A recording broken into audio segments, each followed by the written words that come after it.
Recently, I was part of a study to design a character from just their personalities alone, to see if this helped with character design. To my surprise, it actually helped quite a lot, and so today I'll be sharing this process with you guys. Before I begin, I have to say this first and foremost with the disclaimer that this process is not 100% accurate for creating a character. It is a tool that can help you, just like any other tool that can help you when designing a character. It creates the broad outlines for your character, but you yourself, or your writer, or whoever you're working with, has to design the character fully. But this is a good method to help with it, so let's get started. The first part of this method is you have to use the Myers-Briggs type indicator test. For those of you who don't know what this is, the Myers-Briggs test was developed by two women during the 1940s to help the female workers during the Second World War figure out what jobs they would be best suited for. Isabella Myers and Catherine Briggs created 16 personality types anyone can be in. In a way, it is a test to figure out how proficient you are naturally based on your personality and your quote-unquote psychic makeup. In the Myers-Briggs test, everything is broken up into 4 main categories, and each personality is a combination of any of these 4.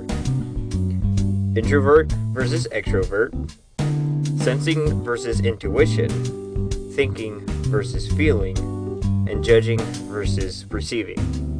And everyone can break these down into simpler versions. Are you a person, or your character, are they someone that enjoys spending time in groups or enjoys spending time by themselves? Do they give way in decision making based on their gut or based on what they perceive? Do they think through things more or use their emotions to make decisions? Or do they judge methodically and calculatively or use the things around them to make their decisions? With these 4 put together, you can tell a lot about a person based on their 4-letter code based on each of these categories. But when creating a character, it is just for the basic outline, and you will have to fill in the rest.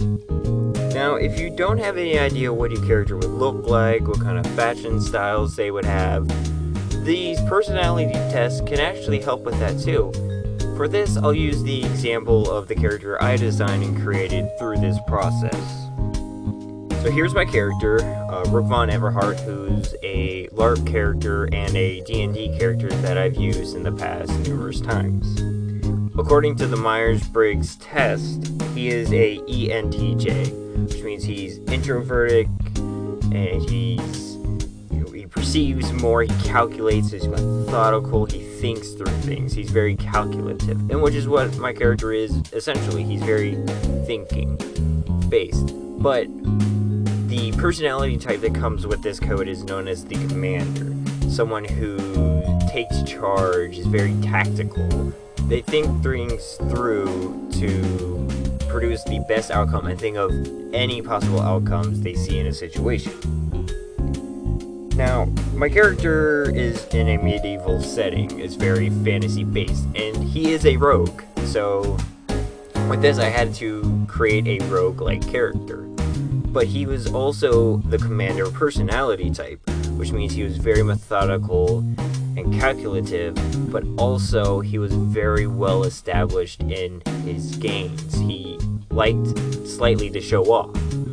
And that's also something that I wanted my character to have. I wanted him to be like, yes, I am good. I'm a great mercenary. You should fear me. You should respect me.